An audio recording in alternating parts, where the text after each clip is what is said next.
Ketua Persatuan Dokter Umum Indonesia Cabang Sumatera Selatan Muhammad Hakim menyampaikan, sebanyak 3.000 dokter umum yang bertugas di Sumsel saat ini membutuhkan dorongan dari pemerintah daerah.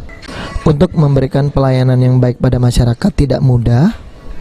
Hal ini butuh dorongan terkait insentif para dokter umum yang bertugas di setiap kabupaten kota di Sumatera Selatan.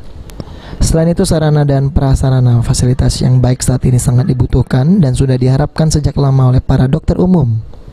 Diharapkan dengan kebijakan yang dibuat akan membantu meringankan kerja para dokter umum.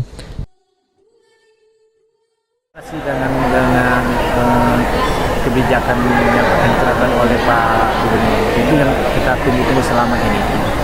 Kita juga berharap seperti itu karena kita tahu bahwa dengan semakin meningkatnya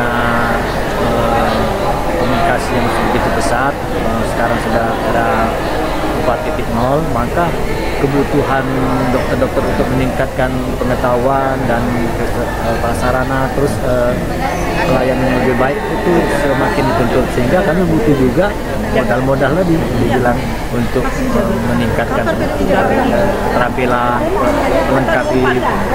melengkapi fasilitas yang ada. Itu butuh juga dukungan baik maupun dukungan dari fasilitas. Sementara itu, Gubernur Sumatera Selatan Herman Deru menyampaikan dengan bantuan yang akan diberikan dapat meringankan beban para dokter umum, khususnya agar para dokter ini dapat nyaman dalam memberikan pelayanan terhadap masyarakat.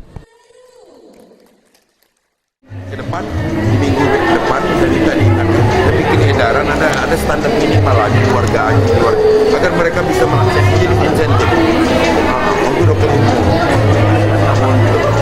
untuk dapat mereka nyaman dalam pelaksanaan. Ade Sunandar, PAL TV.